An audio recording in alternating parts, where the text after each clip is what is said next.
자, 교과서 3학년 학생 여러분, 교과서 몇 쪽을 펴냐? 64쪽을 펴면 됩니다. 대기 중에 수증기 하는 말이 나옵니다. 대기 중에 수증기. 대기 중에는 대기 중 수증기. 우리 교과서에는 공기의 주성분을 수증기다라고 그러지는 않습니다. 그걸 건조공기라고 그러죠. 근데 수증기 값을 절대적으로 지배하는 얘기는 이 바다가 결정을 합니다. 절대값을 지배하는 것은 바다입니다. 그리고 뭐 바람이 될 수도 있겠고요.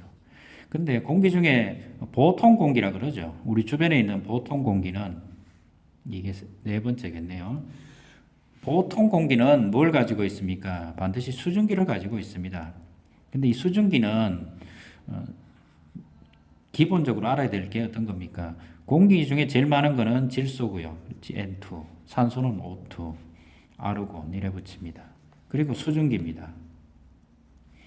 이 녀석의 분자량은 28이고요. 이 녀석의 분자량은 32고요. 이 녀석은 약 아르곤이 얼마더라? 한 40쯤 되나? 이쯤 될 겁니다. 잘 모르겠네 나도. 이게 한 38인가 그럴 겁니다. 이놈은 얼마입니까? 요거 2고 요거 18입니다. 왜 적어주는 겁니까? 공기 중에 전체 이런 통 안에 이런 기체 분자들이 100개가 있으면 100개는 항상 다 똑같습니다. 근데 수증기가 하나 들어가면 수증기 하나 들어갑니다. 수증기 유입되면 다른 수증기 말고 다른 어떤 기체가 이렇게 빠져나가야 됩니다. 수증기가 2개 들어가면 다른 기체, 질소가 1개 빠져나갈 수도 있고요. 산소가 1개 빠져나갈 수도 있습니다. 근데 들어가면 빠져나가는 거는 28이나 32가 빠져나가고요. 들어가는 거는 18이 들어갔습니다. 즉 다른 말로 하면 이 공기가 수증기가 점점 증가하면 이 전체 공기 덩어리는 100개라는 개수는 똑같지만 이 공기 덩어리는 가벼워집니다. 그 말은 뭐냐 그러면 수증기가 많아지면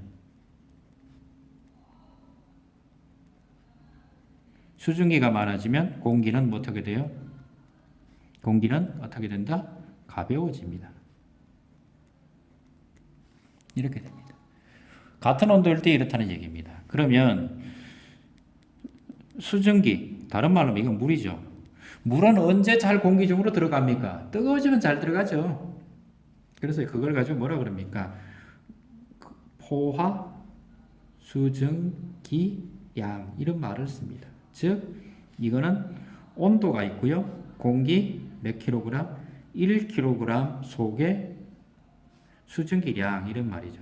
수증기 최대값 이걸 포화 수증기량 이렇게 부릅니다. 이 포화 수증기량은 뭐에 비례합니까? 온도에 비례합니다. 그러니까 온도가 높아지면 포화 수증기량 값은 점점 커집니다. 온도가 낮아지면 포화 수증기량 값은 작아집니다. 그래서 더울 때 비가 오면 많이 오고요. 추울 때 비가 오면 조금 옵니다. 이유는 공기 중에 습도가 수증기 값이 작아서 그렇습니다. 그림 볼게요. 이게 우리 교과서에 있는 그림이죠. 최대값이 기온이 높아지면 수증기 값도 커집니다. 기온이 내려가면 수증기 값도 작아집니다. 오르락 내리락 합니다. 그럼 어떤 공기는 이런 공기가 있을 거예요. A라는 공기가 있습니다. 그럼 이 A라는 공기는 포화값은 얼마입니까? 그럼 위로 올라가면 됩니다. 이렇게. 위로 올라가면 이게 포화값입니다. 그럼 A라는 공기가 차게 되면 이슬이 맺히겠죠. 그럼 이슬이 맺히는 거는 옆으로 가면 됩니다. 옆으로 가는 거는 이슬점입니다. 뭔 말인지 돼가나요? 위로 올라가면 포화값이고요. 옆으로 가면 이슬점이 나옵니다. 그럼 같은 A라는 공기도 있고요. 하나 더 써볼까요? 여기 B라는 공기도 있습니다. A라는 공기와 B라는 공기는 A와 B는 뭐는 같습니까? 포화값은 같습니다. 그러면 A라는 녀석은 여기에서 되니까 20도겠고 B라는 녀석은 옆으로 이렇게 쭉 가봐요. 요렇게 따라가 보면 대충 언제입니까? 5도에서 만나겠네요. 그럼 B라는 녀석은 5도가 이슬점입니다. A는 20도가 이슬점입니다. 그럼 누가 더 습합니까? 당연히 A가 습하죠. 왜요? 30분의 20이고 30분의 5입니다. A의 습도는 30분의 20이고 B의 습도는 얼마예요? B는 30분의 5입니다. 이거 곱하기 100 하면 되겠죠? 여기 곱하기 100 이렇게 하면 되겠죠? 이것만 이해하시나요? 그러면 이슬점이 높으면 그 공기는 습하다라고 그러고요. 이슬점이 낮으면 그 공기는 건조하다라고 그럽니다. 대기 중에 수증기 하고 있죠. 그래서 대기 중에 수증기는 뭐라 그럽니까? 포화값이 있고 포화값이 있다고 그랬고 그 다음에 이슬점이 있다라고 그랬어요. 이슬점은 그 공기를 차게시키면 이슬에 도달한 데가 있다. 이게 되고 그 다음에 습도 얘기도 했어요. 무슨 습도 얘기했어요? 상대 습도. 상대 습도는 이렇게 했죠. 포화값분에 아까 A, B 기억나세요? 포화값에다가 뭐 나누면 돼요? 현재값 이렇게 나누면 돼요. 현재값 이렇게 나눠도 되고 이슬점 값 이렇게 해도 돼요. 이슬점이 몇 도냐 이런 얘기니까요. 그거 값으로 하시면 6 곱하기 100 이렇게 하시면 됩니다. 자, 우리 교과서에 나오고 가끔 시험에도 많이 나오는 게 있죠. 이 그림이죠. 이 그림. 이 그림 형태. 아침 6시를 항상 내가 기준으로 보라라고 그랬어요. 아침 6시가 어디 있죠? 여기 있죠. 이 6시입니다. 왜 6시가 왜 중요한데요? 6시인데. 보통 해가 일출이 이때 되죠. 해 뜨고 나서 올라가는 건 뭡니까? 기온입니다. 해 뜨면 올라가는 거 기온입니다. 해 뜨면 내려가는 거 습도입니다. 해 뜨면 올라가는 거 포화수증기량입니다. 왜? 기온과 비례한다라고 그랬죠. 해 뜨면 내려가는 거 습도입니다. 왜요? 당연하죠. 포화수증기량 값이 같으면 포화수증기량 값이 증가하면 습도는 떨어집니다. 그리고 현재 수증기량은 거의 하루 중 일정합니다. 또는 다른 말로 현재 수증기량이란 말 대신에 이걸 뭘로 써요? 이슬점이라고 써도 된다라고 그랬죠. 습도 얘기하고 있습니다. 일출을 기준으로 얘기하면 됩니다. 그럼 안개는 언제 낍니까? 습도가 제일 높을 때. 습도가 제일 높을 때 아침 6시, 7시 요 사이에 안개가 낄 수 있겠죠. 자, 됐나요? 이게 우리 교과서에 나오는 습도 이야기입니다. 자, 오늘 구름까지 하고 갈까요? 공기 중에서 지표 근처에서 수증기가 이슬이 맺히면 그 녀석은 지표 근처에서 맺히면 5번 그걸 안개라고 그러죠. 구름과 안개는 기본적으로 같습니다. 안개는 지표 근처가 있고요. 구름은 하늘에 있죠. 즉 내 눈높이에 있으면 안개고요. 내 눈보다 높은 지역에 있으면 구름입니다. 구름이 만들어지려면 제가 단계가 있다고 그랬죠. 공기 뭐라고요? 상승, 단열, 외워놓으십시오. 팽창, 그 다음에 기온, 하강, 이슬점, 도달, 그 다음에 뭐 만들어져요? 구름 이렇게 만들어지죠. 우리 교과서에는 없습니다. 교과서는 없는데 한번 외워두십시오. 구름은 모두 몇 종이 있습니까? 10종이 있습니다. 제일 지상에 지표 근처에 있는 걸 가지고 하층, 중층, 높이 따르는 겁니다. 상층 이렇게 나눕니다. 하층은 여기 한 100m 내외, 100m가 아니고 한 1000m 내외입니다. 상층은요, 이거 10,000m라 그러죠. 10,000 m. 그럼 요 중간에 있는 건요, 뭐 한 4에서 한 5천에 있는 거는 중층이라 그럽니다. 그럼 요게 3개, 3개, 3개, 9개 있고요. 하층에서부터 수직으로 발달하는 구름이 하나 있죠. 옆으로 보통 구름은 얘는 수직으로 발달하는 게 있는데 이게 누굽니까? 정난운입니다.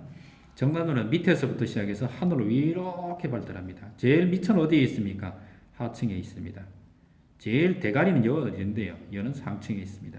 최고 높이까지 올라가면 고도 한 10km까지 올라갑니다. 위로 올라가는 게 이게 정난운. 이렇게 해서 한 종이 있습니다. 그래서 전체적으로 모두 몇 종이 있다고요? 10종이 있습니다. 10종. 이런 구름이 있습니다. 구름이 만들어지려면 공기가 상승을 하면 되는데 공기가 상승을 하기 위해서는 몇 가지 조건이 필요합니다. 첫 번째는 지표 가열입니다. 지표가 불균일하게 가열돼도 됩니다. 그러면 빨리 데워지는 쪽이 상승하고 안 데워지는 쪽은 하강합니다. 그 다음에 산을 타고 넘을 때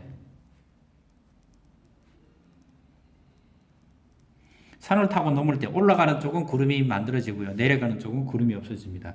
이건 언제입니까? 태백산맥. 그 다음 세 번째, 저기압이 만들어질 때. 저기압에서 전선이 만들어질 때. 찬 공기, 더운 공기가 섞일 때 만들어집니다. 그래서 찬 공기가 더운 공기를 밀어붙이면 이거 뒤에 가면 나오죠. 그렇죠? 한랭전선.